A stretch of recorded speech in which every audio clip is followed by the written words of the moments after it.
Assembly stand it is. السلام عليكم ورحمة الله وبركاته. بسم الله الرحمن الرحيم. الحمد لله رب العالمين والصلاة والسلام على أشرف المرسلين وعلى آله وأصحابه الفائزين برضا الله. أما بعد، فأشهد أن لا إله إلا الله وحده لا شريك له، وأشهد أن سيدنا ونبينا وحبيبنا محمدا صلى الله عليه وسلم عبده ورسوله. بسم الله الذي لا يضر مع اسمه شيء في الأرض ولا في السماء وهو السميع العليم. بسم الله الذي لا يضر مع اسمه شيء في الأرض ولا في السماء وهو السميع العليم. بسم الله الذي لا يضر مع اسمه شيء في الأرض ولا في السماء وهو السميع العليم. ബഹുമാനമുള്ള ഉസ്താദുമാർ, സ്നേഹമുള്ള പ്രിയപ്പെട്ട വിദ്യാർത്ഥികളെ,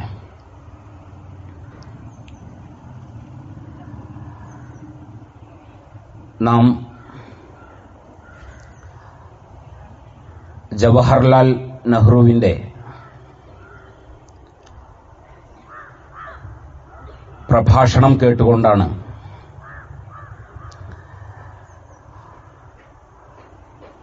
ഇവിടെ നിൽക്കുന്നത്. ലോകം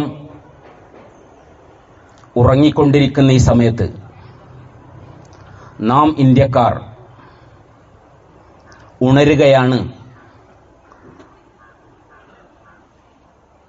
എന്ന് പറഞ്ഞുകൊണ്ടുള്ള ആ ശ്രദ്ധേയ പ്രസംഗം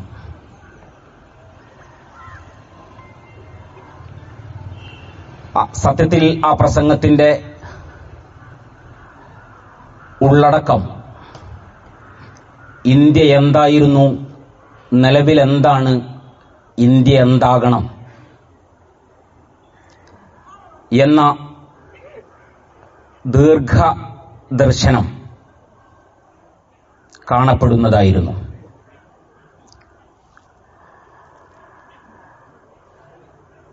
സന്തോഷത്തിന്റെ ഈ ദിവസത്തിൽ ആഹ്ലാദത്തിന്റെ സ്മരണകൾ നിറഞ്ഞു നിൽക്കുന്ന ഈ ദിനത്തിൽ സെൽഫ് ക്രിറ്റിസിസം, ആത്മനിരൂപണത്തിന്റെ ദിനം കൂടിയായി ഇന്ത്യക്കാർ കാണേണ്ടതാണ് എന്നതാണ് വസ്തുത.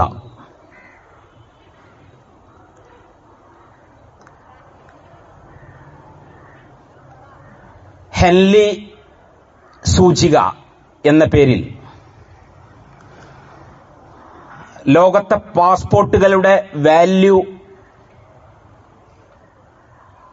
റാങ്ക് നിശ്ചയിക്കുന്ന ഒരു സംവിധാനമുണ്ട് ലോകത്ത്.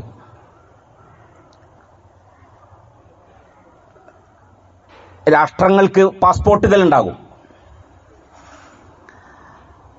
ഒരു രാജ്യത്തിന്റെ പാസ്പോർട്ടിന്റെ റാങ്ക് എത്ര, വാല്യൂ എത്ര എന്ന് നിശ്ചയിക്കുന്ന സൂചികയാണ് ഹെൻലി സൂചിക. അഥവാ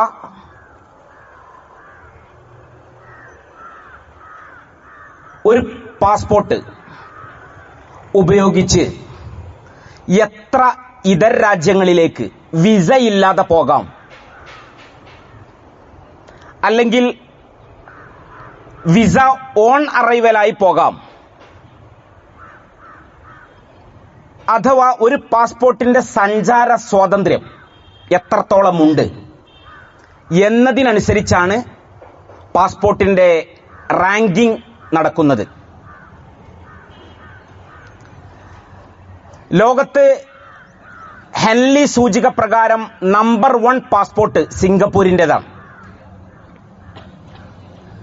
195 രാജ്യങ്ങളിലേക്ക് വിസ ഇല്ലാതെ അല്ലെങ്കിൽ വിസ ഓൺ അറൈവലായി സിംഗപ്പൂർ പാസ്പോർട്ട് ഉപയോഗിച്ച് യാത്ര ചെയ്യാം.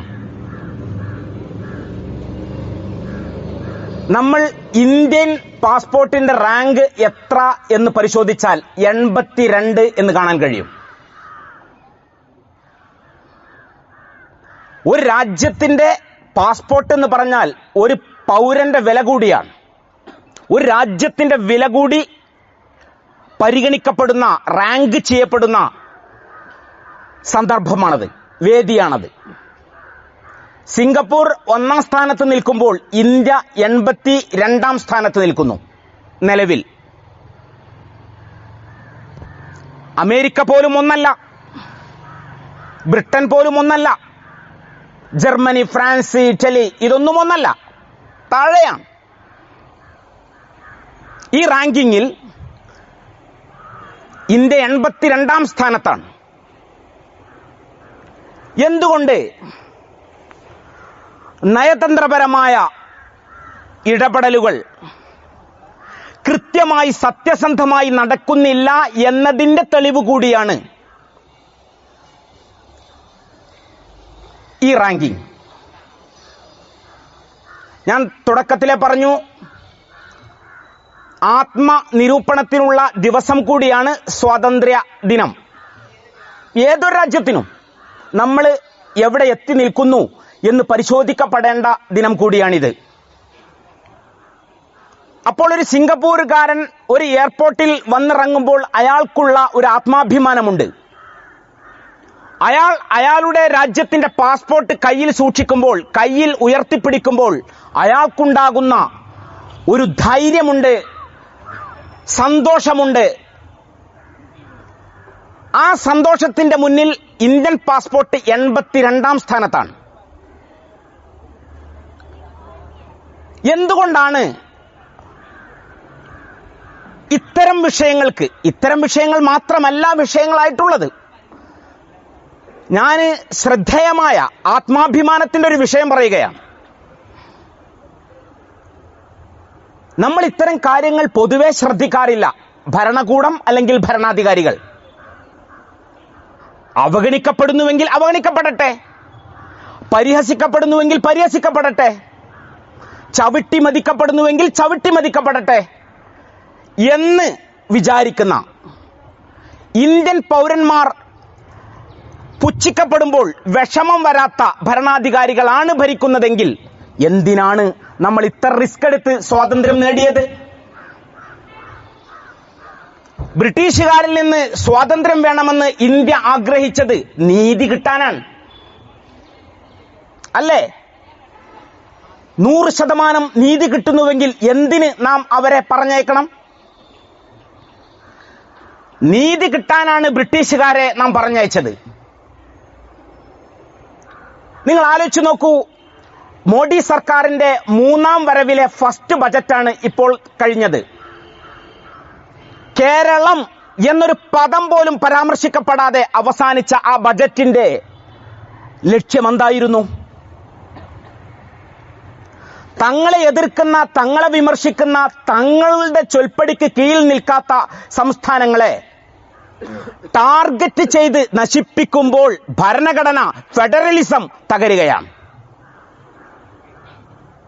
എന്തുകൊണ്ട് ഭരണാധികാരികൾ അല്ലെങ്കിൽ പൗരന്മാർ ഇതിനെക്കുറിച്ച് ആലോചിക്കുന്നില്ല?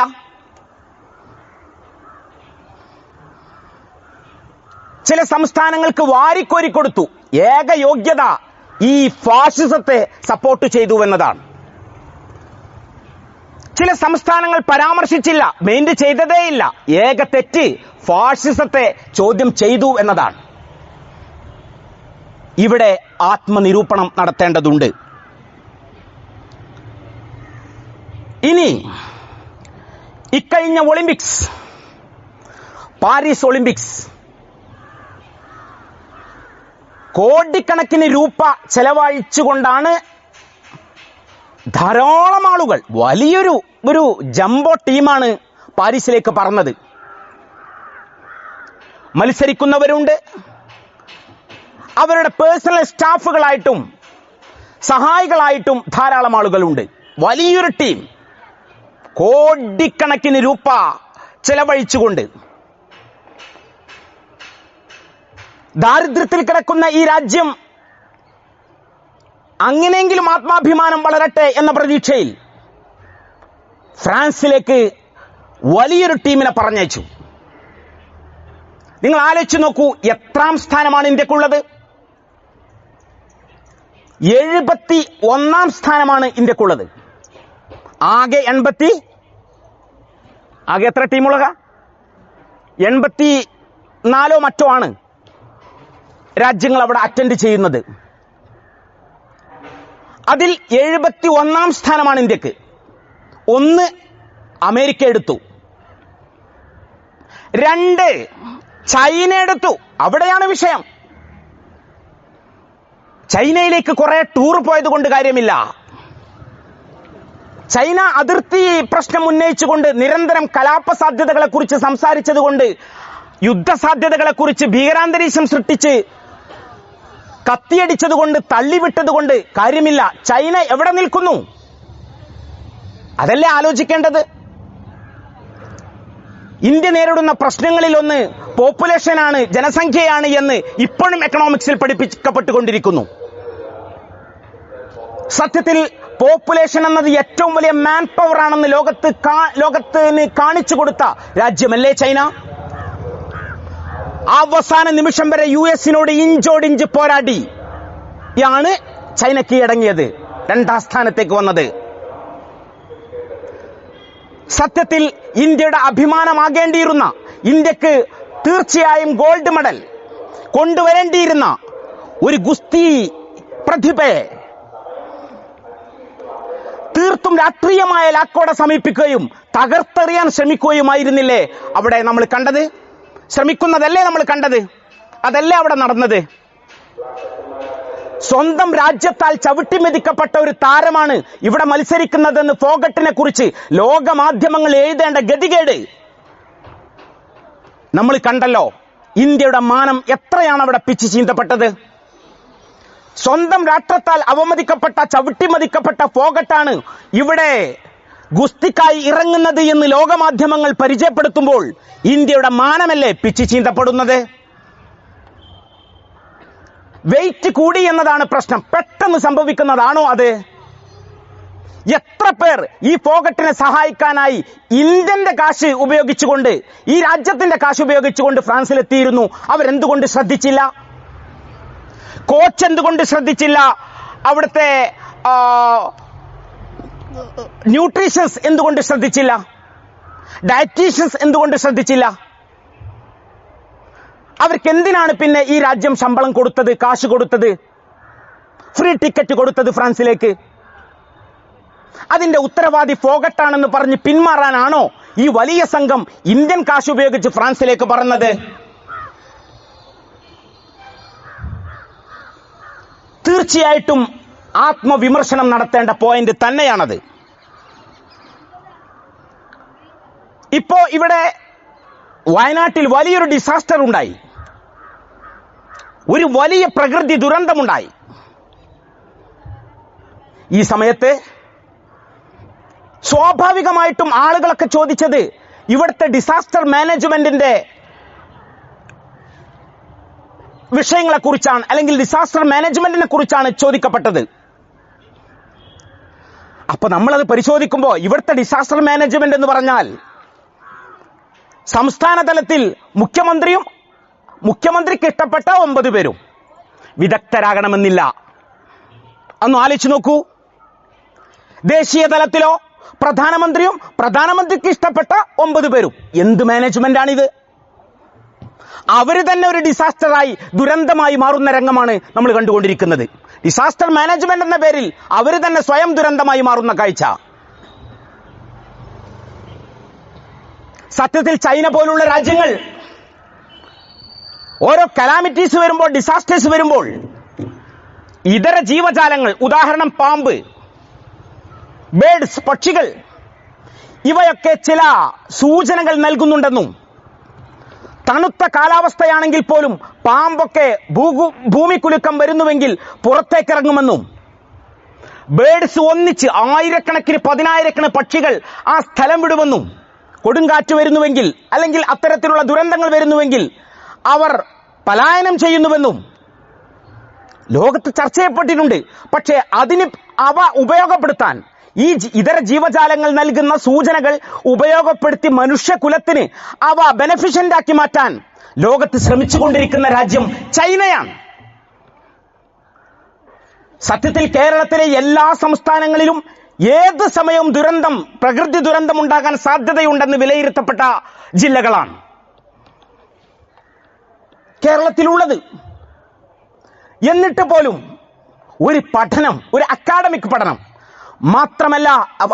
ഉണ്ടായില്ല എന്ന് മാത്രമല്ല, ലോകത്ത് ഇന്നേ വരെ കേട്ടുകേൾവിയില്ലാത്തൊരു സംഭവം വയനാട് ദുരന്തം ഉണ്ടായപ്പോൾ ഉണ്ടായി. അതെന്താണ്?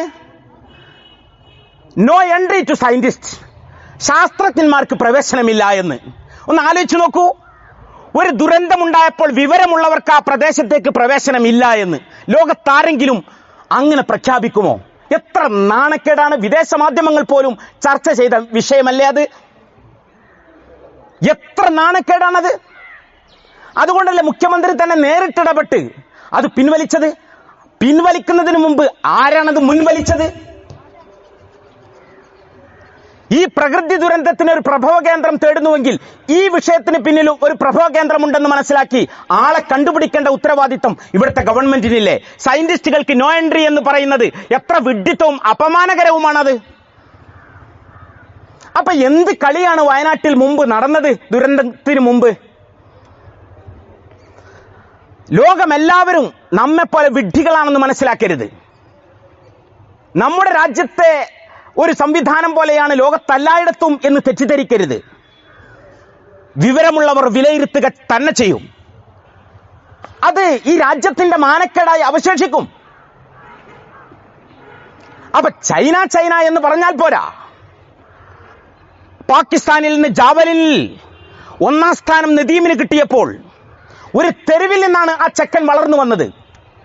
ഒരു സംവിധാനവുമില്ലാത്ത ഒരു പ്ലാറ്റ്ഫോമിൽ നിന്ന് ആ ചെക്കൻ ലോകത്തെ ഗോൾഡൻ ബോയ് ആയി മാറുകയാണ്. സ്വാഭാവികമായിട്ടും ആ രാജ്യമെന്ന് പാകിസ്ഥാൻ എന്ന് പറഞ്ഞ് തകർന്നടിഞ്ഞൊരു രാജ്യമാണ്. ആ ചെക്കൻ വന്ന് ജാവലിനിൽ 1ാം സ്ഥാനം നേടുന്ന സമയത്ത് അസ്വസ്ഥതയോടുകൂടി സോഷ്യൽ മീഡിയയിൽ പ്രതികരിക്കുന്ന ഒരു ജനതയെ നമ്മൾ കാണുമ്പോൾ എത്ര അപമാനകരമാണ്. ഒരു പ്രതിഭയെ താറടിക്കുന്നു ഒരു രാജ്യത്തോടുള്ള അന്ധമായ വിദ്വേഷം കൊണ്ട്. അപ്പോഴാണ് സിൽവർ കിട്ടിയ നമ്മുടെ അഭിമാനമായിട്ടുള്ള നീരജ് ചോപ്രയുടെ അമ്മ വന്നുകൊണ്ട് എന്റെ മകനാണ് നദീമെന്ന് ഈ ലോകത്തോട് വിളിച്ചു പറഞ്ഞത്. സത്യത്തിൽ ഇന്ത്യയുടെ മാനം കാത്തത് നീരജ് ചോപ്രയുടെ അമ്മയായിരുന്നു. നദീമിനെ സോഷ്യൽ പ്ലാറ്റ്ഫോമുകളിൽ പരിഹസിച്ച് പൊങ്കാലയിടാൻ ശ്രമിച്ചവർ അവർ ലജ്ജിച്ച് തല താഴ്ത്തുന്ന രംഗം നീരജ് ചോപ്രയുടെ അമ്മയുടെ പ്രതികരണത്തിലൂടെ ലോകം കാണുകയുണ്ടായി. സത്യത്തിൽ നീരജ് ചോപ്രയുടെ അമ്മ അത് പറഞ്ഞപ്പോ, എന്റെ മകൻ തന്നെയാണ് നദീമും എന്ന് പറഞ്ഞപ്പോൾ നമ്മൾ ഓർത്തത് 1936 ബെർലിൻ ഒളിമ്പിക്സ് ആണ് നമ്മളെ ഓർമ്മയിൽ വരുന്നത് എന്ന് പറഞ്ഞാൽ ചരിത്രത്തിന്റെ ഏടുകളിൽ നിന്ന് ഓർമ്മയിൽ വരുന്നത്. നമ്മൾ അന്ന് ഇവിടെ ഇല്ലല്ലോ. 1936 ഒളിമ്പിക്സ് നടക്കുന്നത് ജർമ്മനിയിലെ ബെർലിനിലാണ്. ബെർലിൻ ഒളിമ്പിക്സ് എന്ന പേരിൽ അറിയപ്പെട്ട ഒളിമ്പിക്സ്. അവിടുത്തെ ഭരണാധികാരി ലോകം കണ്ട ഏറ്റവും വലിയ ക്രൂരനായിട്ടുള്ള ഹിറ്റ്ലർ ആയിരുന്നു, അഡോൾഫ് ഹിറ്റ്ലർ. ഹിറ്റ്ലർ സ്റ്റേഡിയത്തിലേക്ക് വരുമ്പോൾ പറഞ്ഞത്രേ, ഒരു കറുത്തവൻ ഇവിടെ ഗോൾഡ് അടിച്ചാൽ അവന്റെ മുട്ടിന് താഴെ ഞാൻ ഷൂട്ട് ചെയ്തിടുമെന്ന് പറഞ്ഞുകൊണ്ടാണ് ഗ്രൗണ്ടിലേക്ക് സാക്ഷാൽ ക്രൂരനായ അഡോൾഫ് ഹിറ്റ്ലർ കടന്നു വന്നത്. റേസിസത്തിന്റെ, ജാതീയതയുടെ, വംശീയതയുടെ അപ്പോസ്തലനായ അഡോൾഫ് ഹിറ്റ്ലർ ഒരു കറുത്ത വർഗക്കാരൻ ഫസ്റ്റ് അടിച്ചു കഴിഞ്ഞാൽ അവന്റെ മുട്ടിന് താഴെ ഷൂട്ട് ചെയ്തിടണമെന്ന് പറഞ്ഞ അഡോൾഫ് ഹിറ്റ്ലർ സ്റ്റേഡിയത്തിലിരിക്കുമ്പോൾ 4 ഗോൾഡൻ മെഡൽ കറുത്ത വർഗക്കാരനായ ജെസി ഓവൻസ് നേടിയെങ്കിൽ, അങ്ങനെ ജെസി ഓവൻസ് 4 ഗോൾഡ് മെഡൽ നേടുമ്പോൾ തല താഴ്ത്തി സ്റ്റേഡിയത്തിൽ നിന്ന് പുറത്തിറങ്ങിയ അഡോൾഫ് ഹിറ്റ്ലർ ചരിത്രം നമ്മൾ വായിക്കുമ്പോൾ നീരജ് ചോപ്രയുടെ അമ്മയുടെ ഈ പ്രതികരണം കണ്ട് ചിലർ തല താഴ്ത്തേണ്ടതുണ്ട്, തല താഴ്ത്തി രംഗം വിടേണ്ടതുണ്ട് എന്നാണ് നമുക്ക് പറയാനുള്ളത്. നമ്മളിതൊക്കെ ആലോചിച്ച് ഇതിലൊക്കെ നമ്മൾ പരിഹാരം ഏതൊക്കെ നിലക്ക് ആകാൻ കഴിയുമെന്ന് നമ്മൾ ചിന്തിക്കണം. ഓഗസ്റ്റ് 15 നമ്മളിങ്ങനെ ചേർന്ന് നിൽക്കുമ്പോൾ ഞാൻ ഈ രാജ്യത്തിന്റെ സമ്പത്തായി മാറേണ്ടത് എങ്ങനെയെന്നതിനെ കുറിച്ച് കൂടി നമ്മൾ ആലോചിക്കണം. നമ്മുടെ രാജ്യമാണിത്.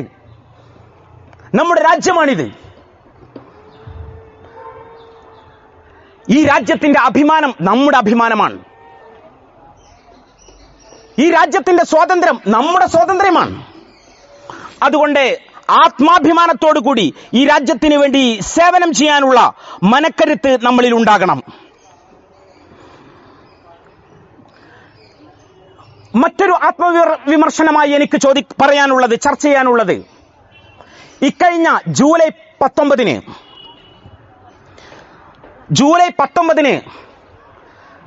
ഇവിടുത്തെ എയർപോർട്ടുകളൊക്കെ സ്റ്റക്കായി പോയി. ഇവിടത്തെ എന്നല്ല, ലോകത്ത് ഉടനീളം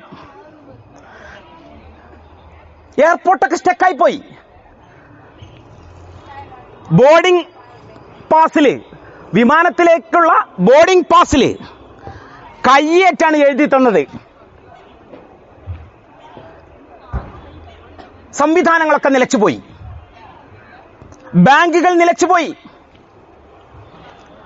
ഔദ്യോഗിക സ്ഥാപനങ്ങളൊക്കെ സ്റ്റക്കായി പോയി. എന്തുകൊണ്ട്? സോഫ്റ്റ്വെയർ പണിമുടക്കി. സാക്ഷാൽ അമേരിക്ക പോലും സ്റ്റക്കായി പോയി.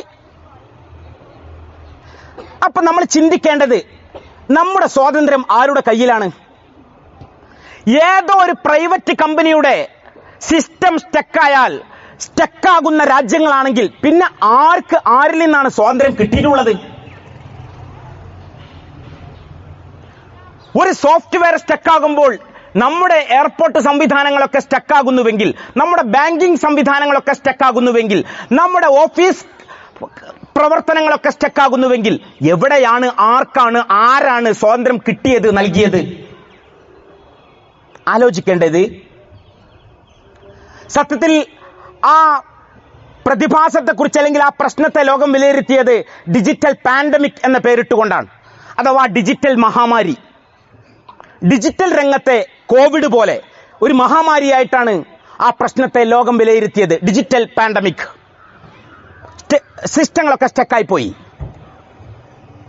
എവിടെയാണ് സ്വാതന്ത്ര്യമുള്ളത്? നമ്മൾ ഉള്ളിൽ തട്ടി ഇതൊക്കെ പഠിക്കണം, മനസ്സിലാക്കണം, ചിന്തിക്കണം. ഇപ്പൊ നമ്മുടെ നാട്ടിൽ ഈയിടെ ഒരു കല്യാണം നടന്നു. 5000 കോടിയാണ് ആ കല്യാണത്തിന് ചിലവഴിച്ചത്. അംബാനിയുടെ മകന്റെ കല്യാണം. അത് ഓവറായി എന്ന് പറയാൻ ഞാൻ ആളല്ല. 5000 കോടി എന്ന് പറയുന്നത് അംബാനിയുടെ ആസ്തിയുമായി ബന്ധിപ്പിച്ച് നോക്കുമ്പോൾ 0.5% പോലും വരുന്നില്ല. 1% പോയിട്ട് 0.5% പോലും മൂപ്പരുടെ സമ്പത്തിനോട് തട്ടിച്ചു നോക്കുമ്പോൾ വരുന്നില്ല 5000 കോടി എന്നത്. അപ്പൊ അത് ഓവറായി എന്ന് പറയാൻ ഞാൻ ആളല്ല. പക്ഷേ ഇന്ത്യ കണ്ട ഏറ്റവും വലിയ കല്യാണങ്ങളിൽ, ആർഭാടങ്ങളിൽ ഒന്ന് നടക്കുമ്പോൾ ഒരു ലക്ഷറി ടാക്സ് വെക്കാനുള്ള ആണത്തം ഈ രാജ്യത്തിന് എന്താണ് ഉണ്ടാവുക? ഇവിടെ ഒരു ചെറിയ പെട്ടിക്കട തുടങ്ങണമെങ്കിൽ, ഒരു ചെറിയ വീട് കുത്തിക്കൂട്ടണമെങ്കിൽ ടാക്സ് അടക്കണം. പാവപ്പെട്ടവന് ചെറിയൊരു സംരംഭം തുടങ്ങണമെങ്കിൽ എത്ര രൂപ ഗവൺമെന്റിലേക്ക് കൊടുക്കണം? 5000 കോടി ചെലവഴിച്ചുകൊണ്ട് ഈ പാപ്പറായ രാജ്യത്തൊരു കല്യാണം നടക്കുമ്പോൾ എടാ ലക്ഷറി ടാക്സ് നടക്ക് എന്ന് പറയാനുള്ള ആണത്തം എന്നാണ് ഈ രാജ്യത്തിന് കിട്ടുക? എന്നാണ് സ്വാതന്ത്ര്യം കിട്ടുക?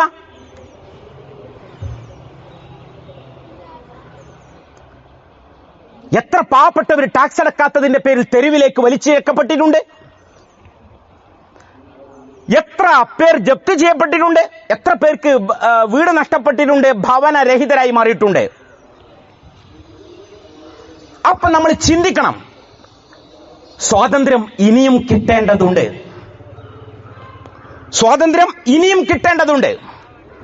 സത്യത്തിൽ സ്വാതന്ത്ര്യ സമരം എന്ന് പറയുന്നത് കേവലം ചില വിപ്ലവങ്ങളിൽ മാത്രം ഒതുങ്ങുന്നതായിരുന്നില്ല. ഇപ്പോ ബ്രിട്ടീഷുകാർ ഇവിടെ ഭരിക്കുന്ന കാലത്ത് ബിസ്ക്കറ്റ് എന്ന് പറയുന്നത് യൂറോപ്യന്റെ ഒരു ലക്ഷൂറിയസ് സ്നാക്കായിരുന്നു. ഇന്ത്യക്കാരുടെ ബിസ്ക്കറ്റ് കഴിക്കുന്നത് അപൂർവ കാഴ്ചയായിരുന്നു. അത് പുറത്തുനിന്ന് വരികയാണ് ബിസ്ക്കറ്റ്, എന്നാൽ തന്നെ അത് കഴിക്കണമെങ്കിൽ ഒരു ലക്ഷൂറിയസ് ഫുഡായിട്ട് സ്നാക്കായിട്ട് കാണുന്ന ഒരവസ്ഥയായിരുന്നു. ഈ സമയത്താണ് എന്താ ഇന്ത്യക്കാരന് ബിസ്ക്കറ്റ് കഴിച്ചാൽ, ഇന്ത്യയിലെ സാധാരണക്കാർക്ക് എന്തുകൊണ്ട് ബിസ്ക്കറ്റ് ആയിക്കൂടാ എന്ന് ചിന്തിച്ചുകൊണ്ട് പാർലേജി എന്ന ബിസ്ക്കറ്റ് ഈ രാജ്യത്ത് സംരംഭമായി വരുന്നത്. ഇന്ന് ലോകത്ത് നിങ്ങൾ നെറ്റിൽ സെർച്ച് ചെയ്ത് നോക്കൂ, ലോകത്ത് ബെസ്റ്റ് സെല്ലിംഗ് ബിസ്ക്കറ്റ്, ലോകത്ത് ഏറ്റവും കൂടുതൽ വിൽക്കപ്പെടുന്ന ബിസ്ക്കറ്റ് ഏതെന്ന് സെർച്ച് ചെയ്ത് നോക്കൂ, പാർലേജി. ഇത് ബ്രിട്ടീഷുകാരെ തോൽപ്പിക്കാൻ ഉണ്ടാക്കിയ സംരംഭമാണ്. 947 ഇന്ത്യക്ക് സ്വാതന്ത്ര്യം കിട്ടിയപ്പോൾ ട്രസ്റ്റ് വിത്ത് ഡെസ്റ്റിനി എന്ന പേരിൽ ലോകത്തെ ഞെട്ടിച്ച പ്രഭാഷണം നടത്തിയ ജവഹർലാൽ നെഹ്റു രാജ്യത്തെ സംരംഭകരെ വിളിച്ചുകൂട്ടിക്കൊണ്ട് പറഞ്ഞു, ഈ രാജ്യത്തെ നമ്മൾ കെട്ടിപ്പടുക്കണമെന്ന്. ഇപ്പോഴുള്ള ഭരണാധികാരികൾ ക്രോണി ക്യാപിറ്റലിസത്തിന്റെ ആളുകളായി മാറുകയാണ്. ക്രോണി ക്യാപിറ്റലിസം, ഇന്ന് അങ്ങനെ ഒരു ടേം തന്നെ വന്നിട്ടുണ്ട്. ക്രോണി ക്യാപിറ്റലിസം എന്ന് പറഞ്ഞാൽ ചങ്ങാത്ത മുതലാളിത്തം. അതായത് മുതലാളിമാരുമായിട്ട് ചങ്ങാത്തം കൂടുക, അവരുടെ ഇഷ്ടത്തിനനുസരിച്ച് രാജ്യം ഓഹരി ചെയ്യപ്പെടുക. ഇതിനാണ് ക്രോണി ക്യാപിറ്റലിസം എന്ന് പറയുന്നത്. ജവഹർലാൽ നെഹ്റു ചെയ്തത് അതല്ല, പാവപ്പെട്ടവനെ സംരംഭകനാക്കി വളർത്തിയെടുത്തു. ഈ രാജ്യത്ത് നിങ്ങൾ പണം ഇറക്കൂ, ഈ രാജ്യത്തെ നിങ്ങൾ കൈപ്പിടിച്ച് ഉയർത്തൂ എന്ന് പറയാൻ ചങ്കൂറ്റമുള്ള ഒരു പ്രധാനമന്ത്രിയായിരുന്നു ജവഹർലാൽ നെഹ്റു. അദ്ദേഹത്തിന്റെ മോട്ടിവേഷൻ കേട്ടിട്ടാണ് അശോക് ലെയ്ലാൻഡ് എന്ന് പറയുന്ന കമ്പനി ഈ രാജ്യത്തുണ്ടായത്. അശോക് ലെയ്ലാൻഡ് എന്ന് കേൾക്കാത്ത ആരും ഉണ്ടാകില്ല. ഒരു ടോപ്പ് ജനറേറ്റർ കാണണമെങ്കിൽ ഒരു ബ്രാൻഡ് അശോക് ലെയ്ലാൻഡ് എന്നാണ്. എത്ര കൊമേഴ്ഷ്യൽ ട്രക്കുകളാണ്, വാഹനങ്ങളാണ് അശോക് ലെയ്ലാൻഡിൻ്റെതായി നമ്മൾ കാണുന്നത്. ജവഹർലാൽ നെഹ്റുവിന്റെ സംസാരം കേട്ടിട്ട് ആവേശഭരിതനായി സംരംഭകനായി മാറുകയായിരുന്നു അശോക് ലെയ്ലാൻഡ് എന്നതിന്റെ മുതലാളി. ഇന്ന് പട്ടാളത്തിൽ പോലും ഉപയോഗിക്കപ്പെടുന്ന ട്രക്കുകൾക്ക് ഈ ബ്രാൻഡാണ് പ്ലാറ്റ്ഫോം ഒരുക്കിക്കൊണ്ടിരിക്കുന്നത്. എന്തുകൊണ്ട് സംരംഭകർ രാജ്യം വിട്ടുകൊണ്ടിരിക്കുന്നു? ഇപ്പൊ നമ്മുടെ രാജ്യം ഉഷാർ, നമ്മുടെ രാജ്യം ഷൈനിങ് എന്നൊക്കെ പറയുന്നുണ്ടല്ലോ. നമ്മുടെ രാജ്യത്തിന്റെ വരുമാനം വിദേശ രാജ്യങ്ങളിൽ നിന്ന് എത്രയാണ് ഇവിടെ വന്നുകൊണ്ടിരിക്കുന്നത്? ഇവിടെ തൊഴിലില്ലായ്മ കൊണ്ടല്ലേ സത്യത്തിൽ വിദേശത്തേക്ക് പറക്കുന്നത് ആളുകൾ. നല്ല വിദ്യാഭ്യാസം ഇവിടെ കിട്ടുകയാണെങ്കിൽ UK നമ്മൾ പോകുമോ? നല്ല വിദ്യാഭ്യാസം ഇവിടെ കിട്ടുകയാണെങ്കിൽ US പോകുമോ? ഓസ്ട്രിയയിലേക്കും ജർമ്മനിയിലേക്കും ഇറ്റലിയിലേക്കും വരെ ആളുകൾ ഇവിടെ നിന്ന് പോകുന്നു. എന്തുകൊണ്ട്? ഇവിടെ വിദ്യാഭ്യാസം കൃത്യമായി കിട്ടുന്നില്ല എന്നതിന്റെ തെളിവല്ലേ അത്? പ്രാക്ടിക്കൽ വിദ്യാഭ്യാസം, ഭൗതിക വിദ്യാഭ്യാസ രംഗത്ത് കിട്ടുന്നില്ല എന്നതിന്റെ പ്രൂഫല്ലേ അത്? ആരോഗ്യരംഗത്ത് ഇവിടെ ടോപ്പ് ചികിത്സാ മാനദണ്ഡങ്ങൾ ഉണ്ടെങ്കിൽ എന്തിനാണ് മന്ത്രിമാർ അമേരിക്കയിലേക്ക് പറക്കുന്നത്? ഒരു മുട്ടുവേദന വരുമ്പോഴേക്കും, കാലൊന്ന് ഉളുക്കുമ്പോഴേക്കും എന്തിനാണ് ജർമ്മനിയിലേക്ക് മിനിസ്റ്റേഴ്സ് പറക്കുന്നത് നമ്മുടെ ചെലവിൽ? ഇവിടെ ടോപ്പ് സംവിധാനങ്ങളാണ് ഉള്ളതെങ്കിൽ ഇവിടെ നിന്ന് തന്നെ ചികിത്സിച്ചാൽ പോരെ? സർക്കാർ ആശുപത്രി പോരെ? എന്തുകൊണ്ടാണ് നമ്മൾ അങ്ങനെ ചിന്തിക്കാത്തത്? ഇവിടെ ടോപ്പ് ജോലിയുണ്ടെങ്കിൽ ആരെങ്കിലും സ്വദേശം വെടിഞ്ഞുകൊണ്ട് വിദേശത്തേക്ക് പറക്കുമോ? ഖത്തറിൽ എത്ര പേരാ മലയാളികൾ, ഇന്ത്യക്കാർ ഉള്ളത്? കുവൈത്തിലും ബഹ്റൈനിലും സൗദിയിലും US ജർമ്മനിയിലും ഇറ്റലിയിലും എത്ര ആളുകളാ തൊഴിലെടുത്തുകൊണ്ടിരിക്കുന്നത്? നമ്മുടെ രാജ്യത്ത് എത്ര പേരുണ്ട് യൂറോപ്യൻ തൊഴിലെടുക്കുന്നത്? എന്തുകൊണ്ട് യൂറോപ്യൻ പണിയെടുക്കാൻ ഇങ്ങോട്ട് വരുന്നില്ല? നമ്മൾ എന്തുകൊണ്ട് പണിയെടുക്കാൻ യൂറോപ്പിന്റെ അടിമയായി അങ്ങോട്ട് പോകുന്നു? എന്തുകൊണ്ട് ഭരണാധികാരികൾ ചിന്തിക്കുന്നില്ല? വാസ്തവത്തിൽ നമ്മുടെ പ്രധാനമന്ത്രിയാകട്ടെ ലോകത്തെ ഏറ്റവും വലിയ ദേശാടന പക്ഷിയുമാണ്. എന്നിട്ട് പോലും ഏറ്റവും ആ യാത്ര ചെയ്യുന്നത് പ്രശ്നമല്ല. രാജ്യത്തിന് അത് അസറ്റാണെങ്കിൽ ഏറ്റവും ചുരുങ്ങിയത് ആഫ്രിക്കൻ രാജ്യങ്ങളെങ്കിലും കണ്ടിട്ട് പോട്ടെ, ഉഗാണ്ടെങ്കിലും റുവാണ്ടെങ്കിലും സോമാലിയെങ്കിലും കണ്ടിട്ട് ഒന്ന് പഠിച്ചുകൂടെ? അമേരിക്ക കണ്ടിട്ട് പഠിക്കണമെന്ന് ഞാൻ പറയുന്നില്ല. ദുബായിയെ പോലെ വെട്ടിത്തിളങ്ങണമെന്ന് പറയുന്നില്ല. ഖത്തറിനെ പോലെ ലോകത്തെ ഞെട്ടിക്കണമെന്ന് പറയുന്നില്ല. കുവൈത്തിനെയും ബഹ്റൈനെയും പോലെ ഇതര രാജ്യങ്ങളെ കവച്ചു വെക്കാൻ വേണ്ടി മത്സരിക്കുന്ന രാജ്യമായി മാറണമെന്നും പറയുന്നില്ല. ഒരു മിനിമം റുവാണ്ടെങ്കിലും.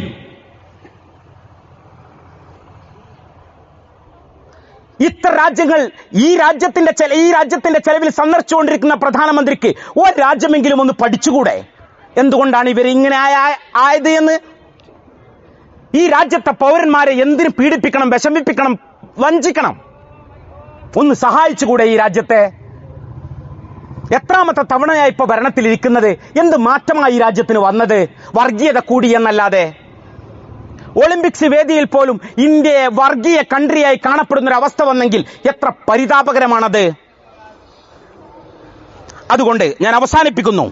തീർച്ചയായും നമ്മുടെ വിദ്യാഭ്യാസവും നമ്മുടെ കഴിവും അറിവുകളും പരിഹാരമായി മാറണം. തീർച്ചയായും പരിഹാരമായി മാറണം. വർഗീയതയ്ക്കെതിരെ നമ്മുടെ കഴിവ് കൊണ്ട് നമ്മൾ പോരാടണം, അറിവുകൾ കൊണ്ട് പോരാടണം.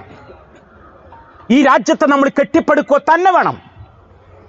ഈ രാജ്യത്തെ ഒന്നാം സ്ഥാനത്തേക്ക് കൊണ്ടുവരിക തന്നെ വേണം. തീർച്ചയായിട്ടും ലോകത്തെ ഞെട്ടിക്കുന്ന വൈവിധ്യങ്ങളുള്ള ഒരു രാജ്യമാണ് ഇന്ത്യ.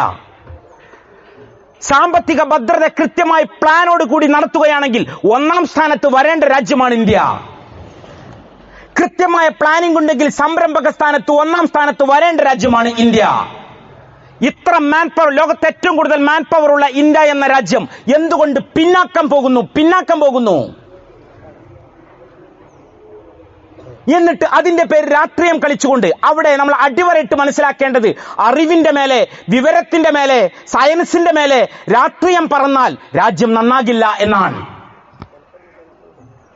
അറിവിനനുസരിച്ച്, ശാസ്ത്രത്തിനനുസരിച്ച്, ബോധത്തിനനുസരിച്ച്, കൃത്യമായ അവബോധത്തിനനുസരിച്ച് രാഷ്ട്രീയത്തെ നീക്കുന്നുവെങ്കിൽ, രാഷ്ട്രീയത്തെ ഉപയോഗപ്പെടുത്തുന്നുവെങ്കിൽ മാത്രമാണ് ഒരു രാജ്യത്തിന് പിടിച്ചു നിൽക്കാൻ കഴിയുക.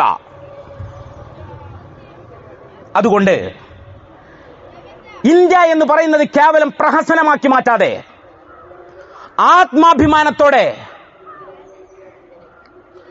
ഹിന്ദുസ്ഥാൻ ഹമാര എന്ന് ധൈര്യസമേതം പറയാനുള്ള, അമേരിക്കൻ എയർപോർട്ടിൽ ചെന്നിറങ്ങിയാൽ പോലും ഐ ആം എൻ ഇന്ത്യൻ, ഞാനൊരു ഇന്ത്യക്കാരനാണ് എന്ന് ആത്മാഭിമാനത്തോടെ പറയാൻ കഴിയുന്ന ആത്മവിശ്വാസവും ചങ്കൂറ്റവുമുള്ള സിറ്റിസൺസ്, പൗരന്മാരെ വാർത്തെടുക്കാൻ വിദ്യാഭ്യാസം കൊണ്ട്, കഴിവുകൊണ്ട്, സംരംഭകത്വം കൊണ്ട്, ശേഷി കൊണ്ട് നമ്മൾ എന്നാണോ മുന്നേറുന്നത് അന്ന് ഈ രാജ്യം കുതിക്കുക തന്നെ ചെയ്യും. ഈ പുതുതലമുറ തീർച്ചയായിട്ടും ഇന്ത്യയെ റീബിൽഡ് ചെയ്യും എന്ന് തന്നെയാണ് നമ്മൾ പ്രതീക്ഷിക്കുന്നത്.